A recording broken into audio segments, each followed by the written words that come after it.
യെശയ്യാ പ്രവചനത്തിന്റെ 6-ാമത്തെ അധ്യായത്തിൽ ആദ്യ ഭാഗം നമുക്കറിയാവുന്നതാണ്. ഉസിയ രാജാവ് മരിച്ച വർഷം കർത്താവ് ഉന്നതമായ സിംഹാസനത്തിൽ ഉപവിഷ്ടനായിരിക്കുന്നത് ഞാൻ കണ്ടു. സെറാഫുകൾ അവിടുത്തെ ചുറ്റും നിന്നിരുന്നു. അവർ പരിശുദ്ധൻ പരിശുദ്ധൻ എന്ന് പരസ്പരം ഉദ്ഘോഷിച്ചുകൊണ്ടിരുന്നു.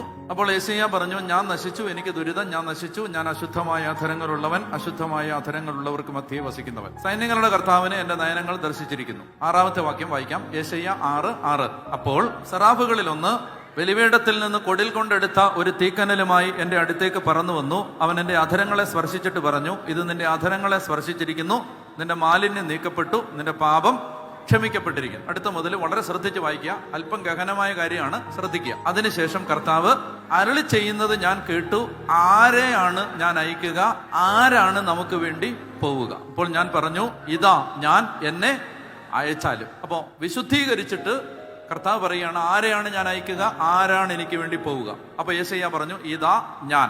അടുത്ത വാക്യം, അവിടുന്ന് അരുളി ചെയ്തു, പോവുക പോവുക. വളരെ ശ്രദ്ധിച്ച് വായിക്കുക, മനസ്സിലാക്കാൻ ബുദ്ധിമുട്ടുള്ള ഭാഗമാണ്. വളരെ ശ്രദ്ധിച്ച് വായിക്കുക. പോവുക, ഈ ജനത്തോട് പറയുക, നിങ്ങൾ വീണ്ടും കേൾക്കും, മനസ്സിലാക്കത്തില്ല.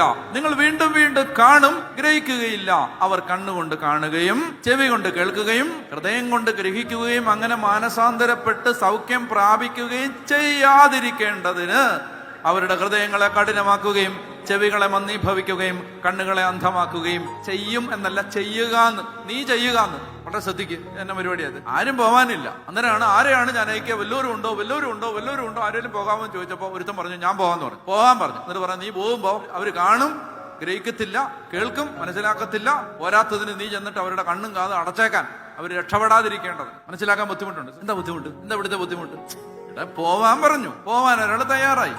പറയേണ്ടിയിരുന്ന എന്താണ്? നല്ല ആശീർവാദം കൊടുത്ത് വിടേണ്ട എന്താ? നീ പൊക്കോ, നിന്റെ കാര്യം നന്നായിട്ട് നടക്കും, നീ പറയുന്നവർ കേൾക്കും, അവർ മനസാന്തരപ്പെടും, രക്ഷപ്പെടും എന്ന് പറഞ്ഞ് ആശീർവദിച്ച് വിടേണ്ടതിന് പകരം ഒരുത്തൻ പോകാൻ തയ്യാറായപ്പോ അവനോട് പറയാണ്, നീ പോവുക, നീ പോയി ആ ജനത്തോട് പറയും. അവർ കണ്ണുകൊണ്ട് കാണും, ഗ്രഹിക്കത്തില്ല, കാതുകൊണ്ട് കേൾക്കും, മനസ്സിലാക്കത്തില്ല. പിന്നെ അവരുടെ കണ്ണും കാതും ഹൃദയവും അടച്ചു കളഞ്ഞേക്കുക, രക്ഷപ്പെടാതിരിക്കേണ്ടത്. പിന്നെന്തിനാ വിടുന്നത്? വിടാതിരുന്നാ പോരെ. അപ്പൊ യെശയ്യായ്ക്ക് നമുക്കുണ്ടായി ഇതേ ആശയക്കുഴപ്പം യെശയ്യായ്ക്കുണ്ടായി.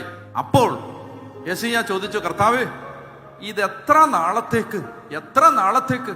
കേട്ടോ, അവിടുന്ന് അരുളി ചെയ്തു, നഗരങ്ങൾ ജനവാസമില്ലാതെയും ഭവനങ്ങൾ ആൾപ്പാർപ്പില്ലാതെയും ശൂന്യമായി ദേശം മുഴുവൻ വിജനമായി തീരുന്നത് വരെ കർത്താവ് ജനത്തെ വിദൂരത്തേക്ക് ഓടിക്കുകയും ദേശത്തിന്റെ മധ്യത്തിൽ നിർജ്ജന പ്രദേശങ്ങൾ ധാരാളമാവുകയും ചെയ്യുന്നത് വരെ.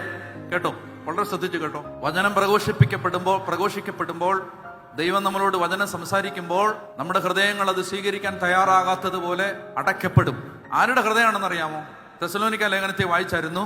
സത്യത്തെ സ്നേഹിച്ച് രക്ഷ പ്രാപിക്കാൻ വിമുഖത കാണിക്കുന്നവരുടെ ഹൃദയം. സത്യത്തെ സ്നേഹിച്ച് രക്ഷ പ്രാപിക്കാൻ വിമുഖത കാണിക്കുന്നു. ഇവിടെ ഒരു സാഹചര്യം പറയാണ്. ബാബിലോണിൽ നിന്നൊരു രാജാവ് വരും.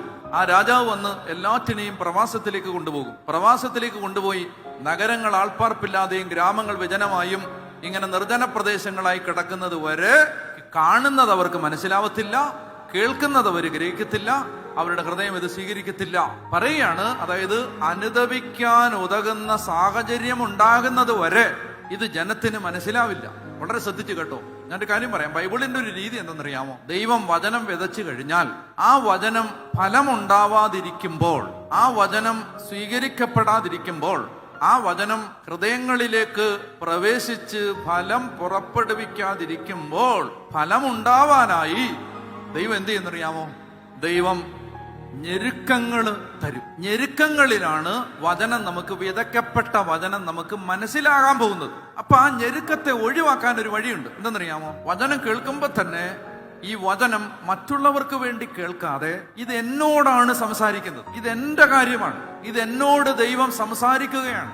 40 വർഷം ജെറമിയായും ഏതാണ്ട് അത്രയ്ക്ക് കാലഘട്ടം യെശയ്യായും ഈ സ്ഥലത്തൂടെല്ലാം നടന്ന് ദൈവത്തിന്റെ വചനം കലർപ്പില്ലാതെ പറഞ്ഞിട്ട് ജനമത് കേൾക്കാതെ സ്വീകരിക്കാതെ ദുശാഠ്യത്തിൽ തുടർന്നപ്പോഴാണ് ബാബിലോൺ രാജാവ് വരുന്നത്. വളരെ ശ്രദ്ധിക്കേണ്ടത്, അതായത് ഇത് എന്നോടാണ് സംസാരിക്കുന്നത്. ഇത് ദൈവം എന്നോട് അനുഭവിക്കാൻ ആവശ്യപ്പെടുകയാണ്. എന്റെ ജീവിതം മാറണമെന്നാണ് ദൈവം എന്നോട് സംസാരിക്കുന്നത്. ഇത് സ്വീകരിച്ച് ഏറ്റെടുക്കാൻ തയ്യാറായില്ലെങ്കിൽ എന്താ സംഭവിക്കുന്ന അറിയാമോ? വചനം കേൾക്കാൻ വന്ന ഒരാളും വന്നതുപോലെ തിരിച്ചു പോവില്ല. വളരെ ശ്രദ്ധിച്ചു കേട്ടോ, വന്നതുപോലെ തിരിച്ചു പോവില്ല.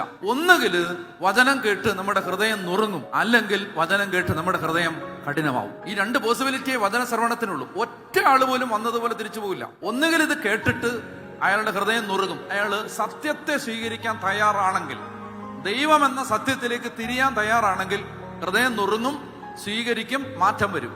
ഇനി അതിന് തയ്യാറല്ലെങ്കിൽ, കാര്യസാധ്യത്തിന് വേണ്ടിയാണെങ്കിൽ എന്താ സംഭവിക്കുന്ന അറിയാം? ഓരോ തവണ വചനം കേൾക്കുമ്പോഴും ഹൃദയം കൂടുതൽ തഴമ്പായി അനങ്ങാത്ത ഹൃദയമായിട്ട് മാറും. ഞാനിത് ഒരുപാട് വർഷമായിട്ട് സുവിശേഷ വേല ചെയ്യുന്ന ഒരാള് ജീവിതത്തിൽ കാണുന്ന ഒരു കാര്യം ഞാൻ പറയുകയാണ്. ഒരുപാട് വചനം കേട്ട് ഒരുപാട് ആളുകള് നന്നാവുന്നതിന് പകരം കഠിനമായി പോയി. എന്താ കാര്യം എന്നറിയാമോ? ഇത് തങ്ങൾക്ക് വേണ്ടിയാണ് എന്ന് വിചാരിച്ചില്ല, ഇത് വേറെ ആർക്കോ വേണ്ടിയാണ്. അപ്പൊ അതുകൊണ്ട് നമുക്ക് വചനത്തിലേക്ക് കടക്കുമ്പോ കർത്താവ് ഇത് എന്നോട് തന്നെ എന്നോട് സംസാരിക്കുകയാണ്.